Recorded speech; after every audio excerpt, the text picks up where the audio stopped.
You're listening to Cards to the Moon, a podcast about trading cards from both a collector and investor perspective. We hope you'll stick around for the ride as we take a deep dive into the state of the hobby, share some hot takes, hopefully some useful advice, and fun stories along the way.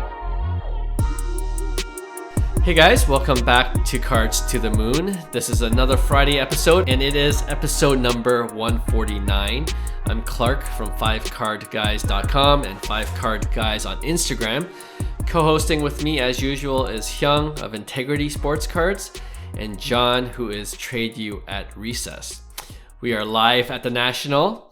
No, just kidding. We couldn't make it this year, but it seems as I scroll on Instagram that everyone else was able to make the trek to Chicago to attend in person. So I know we're feeling a bit of FOMO here, but hope all of our hobby and podcast friends are having a great time out there. We discussed right before the show that we got to make it a priority to go out to Cleveland next year to attend. So next July can't come soon enough for us. Denny's giving us 10-minute updates on his Instagram every 10 minutes. So it feels like we're there. Thanks, Denny.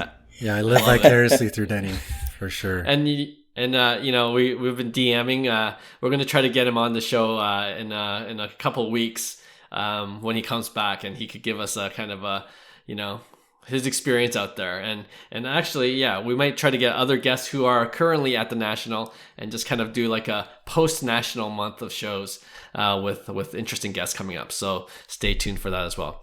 All right, but for today, off the top, I did want to briefly chat about some of the things from the National we've been seeing from a distance and get our thoughts on them.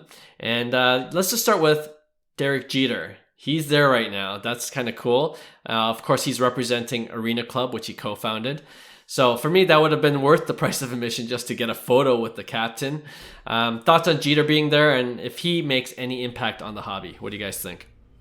Yeah, and like for me, anytime you get a big name, kind of like celebrity like that, I think it's great for the hobby. I think that's what Michael Rubin's been doing, in terms of just building awareness with these, A-list type celebrities. And, Jeter's no different. I think he's so crucial to the sport and hobby that, an event like that would basically attract a lot of people. So I think it's definitely good for the hobby. I'm expecting more now that, maybe there's going to be a lot more appearances from, bigger celebrities and, get the marketing a bit with Fanatics. So especially with their, networks of people.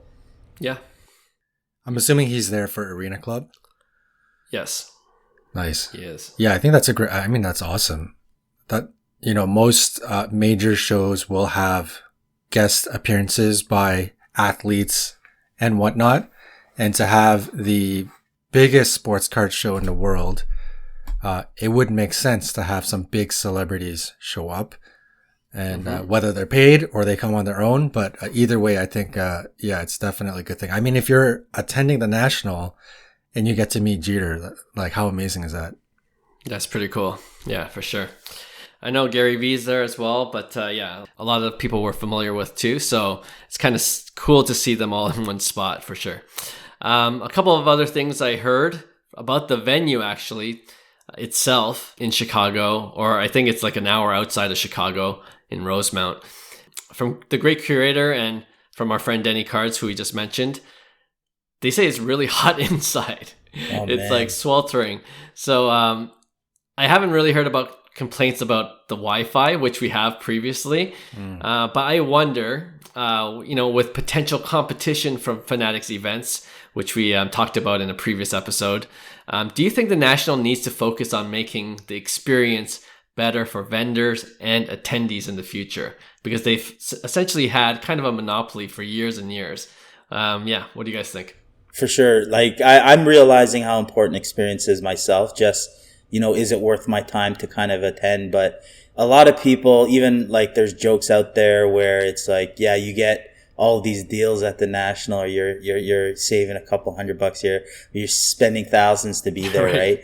And but a lot of people do it because it's the experience, it's the networking, it's an event that they look forward to justify that once a year of like, okay, this is what it's all about.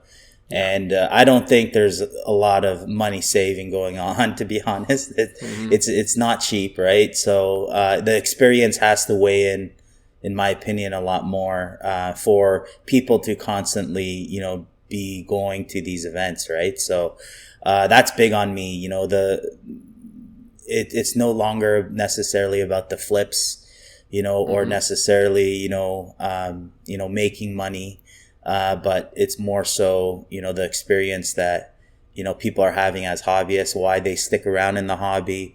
You know, a lot of the people have kind of left the hobby from, you know, that investor mindset, that flipping mindset.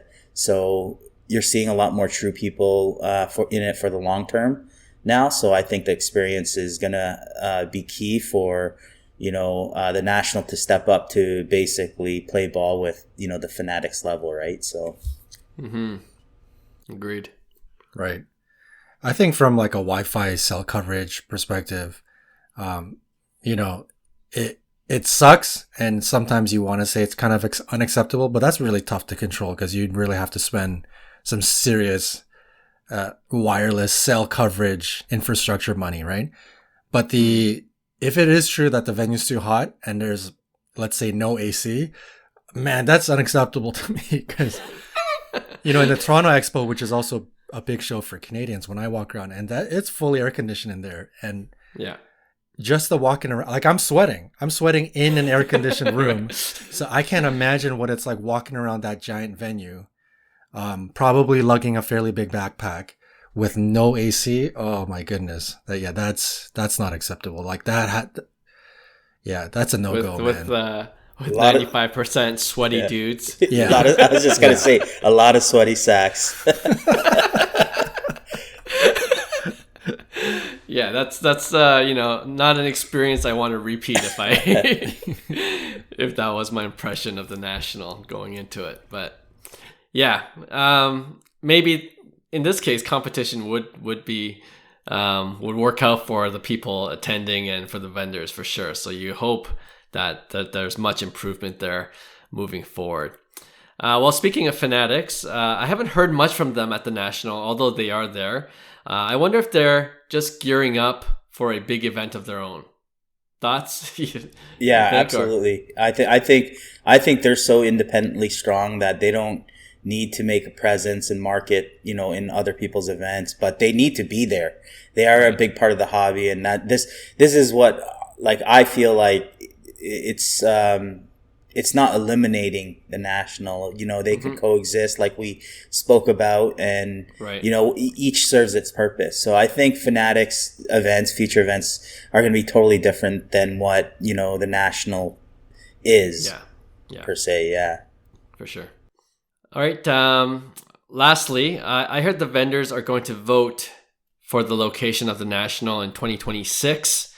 And then that vote is going to be taken into consideration when deciding where to ultimately host the event, right? So because 2024 is in Cleveland, which we just said, 2025 is in Chicago. So those are already set, right? And I guess the next decision is for 2026.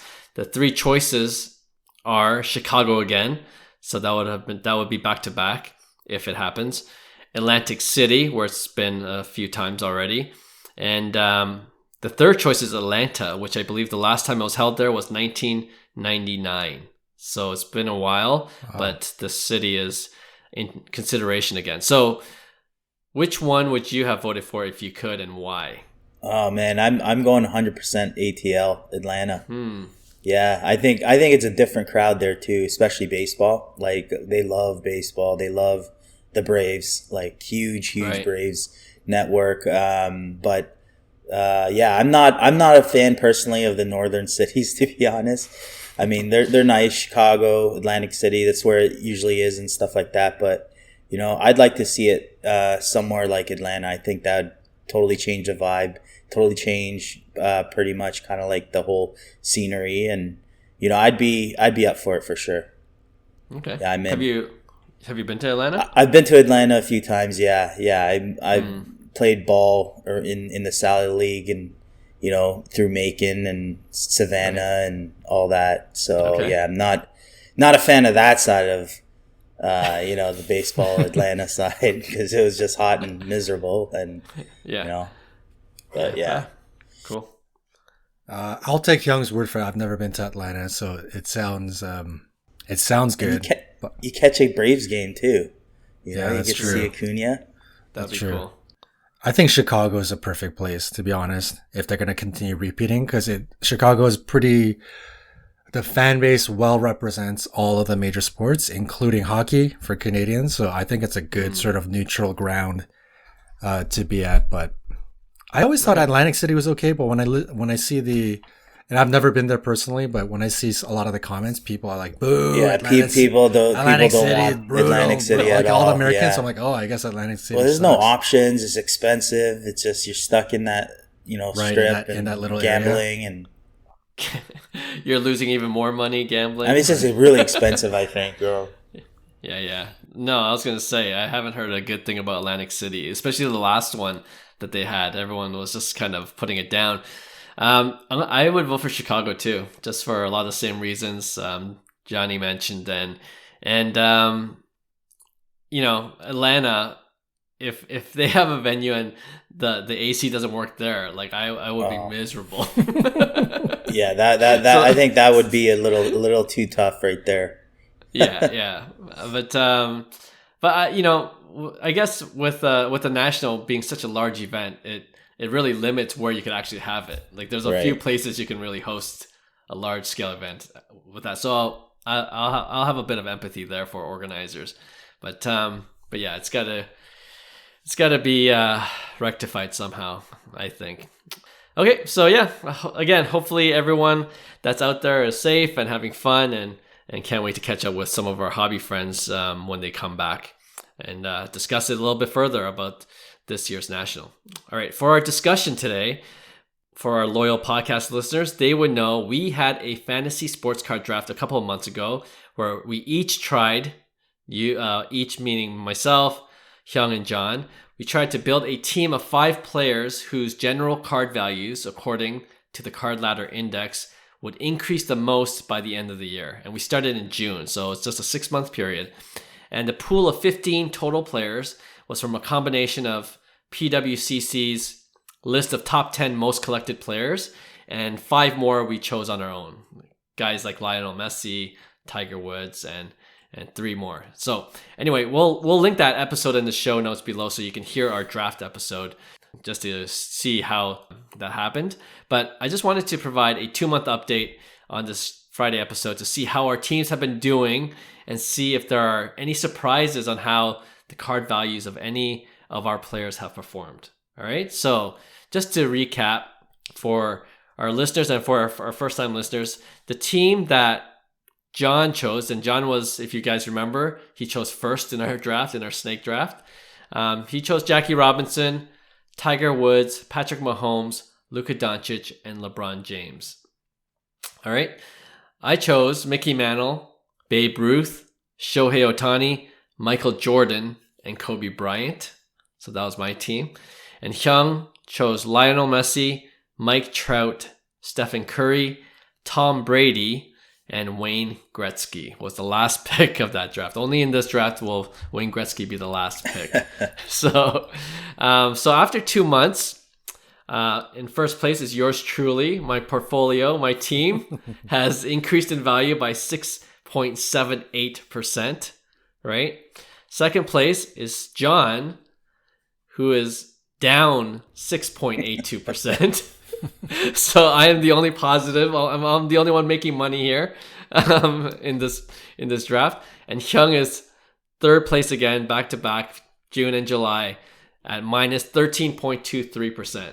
So we'll dig a bit deeper on why that is, okay? And then we'll go into if that makes sense, or are we surprised at any of these findings? So let's start with John. So he's at minus 6.82%. And the main reason really is because LeBron James cards values have plummeted to minus 27%. Karma's getting you. All that LeBron hate has gotten stuck with LeBron James. Damn, LeBron. You asked for it, John. You Yeah. asked for it. So, yeah. So, you know, I don't know what, you know, maybe it was the timing of LeBron cards being at peak value, and then, you know, I would say yeah. timing for sure. I think it's not the greatest timing for basketball cards in general. Yeah. Yeah. And Don't worry. I think, Hyung and I, yeah. we've got some time. Clark, your team is baseball heavy, so you got a little bit of a yours is leg Shohei up heavy. right now.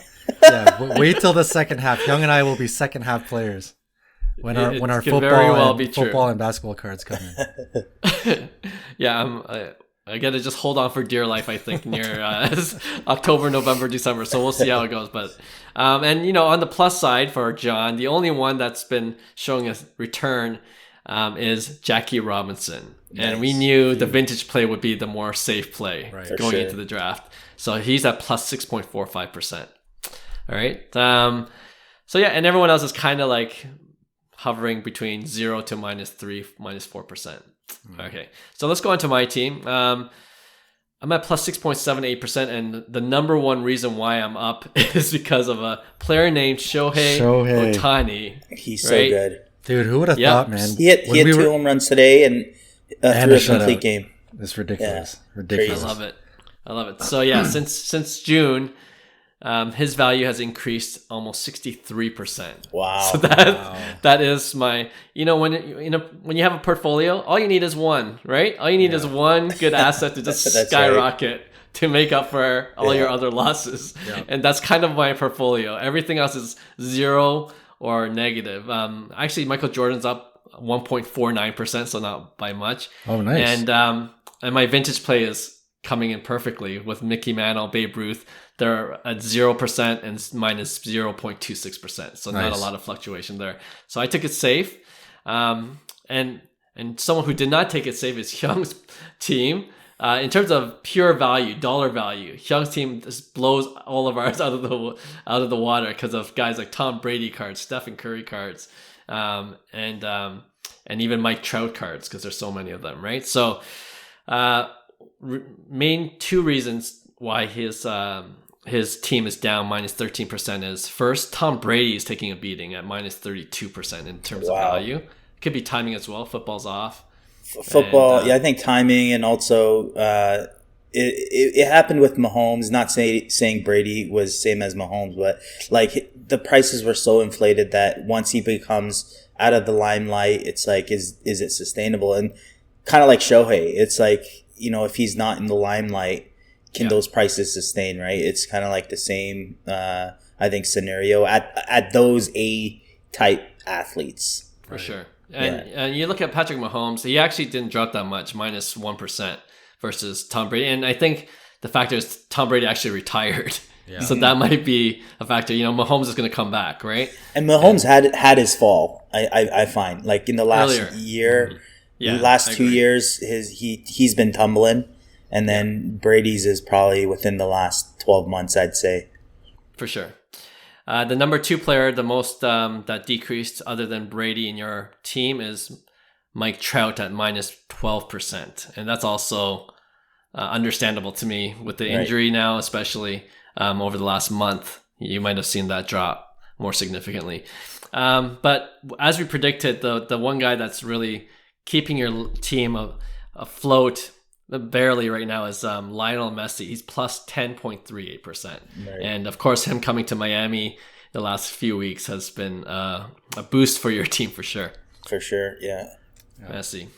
All right. Well, 2 months in, but we got August, September, October, 5 more months. So it's still early. Mm-hmm. The moral of the story is you keep on investing in sports cards month to month, you lose money.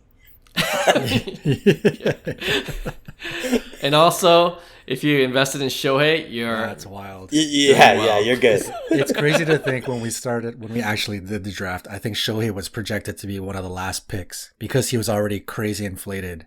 Right. He's like one of the rare situations where if you had bought into the FOMO back then, you would have actually made money, which is crazy to think about. Yeah, and maybe that's why he was like the middle of the draft guy. No one really went for him early, you know. Like for me at that point, it was worth the value at that spot. But you're right. Okay, well, we'll keep you guys apprised. We'll update on our Instagram and social media feeds. Anyone interested in our little fantasy sports card draft, and I think we talked about this off air, right? We were gonna put a little bit of a wager on it, and I think we come to the agreement that the winner will receive a blaster box of whatever sports card at the end of the year. We got to up the ante a bit. No, that's not enough. Yeah, the blaster box. Maybe a Whoa, 2018 Cups jumbo box? update. Yeah. Well, I mean, this is a 8-month process here, boys. Let's do it. All right, okay, we'll talk off a air. hobby box, a hobby box of something. Hobby box. Yeah. Oh, yeah. All right. Okay, I'm feeling good right now. So there you go. Bait Clark Kid. Ask me again in October, I might feel really differently. All right, so there you go. We'll definitely keep you guys updated. And that actually ends our Friday episode. Again, we all appreciate you guys listening out there. And we'll see you soon on our brand new Tuesday episode coming out. Bye. Hey, thanks for listening to Cards to the Moon. We'd really appreciate you subscribing to our podcast wherever you listen to your podcasts. And you can also connect with each of us on Instagram at 5cardguys, or you can follow Hyung at Integrity Sports Cards, or John at TradeU at Recess. You can also check us out at 5cardguys.com. Thanks again, and hope to connect soon.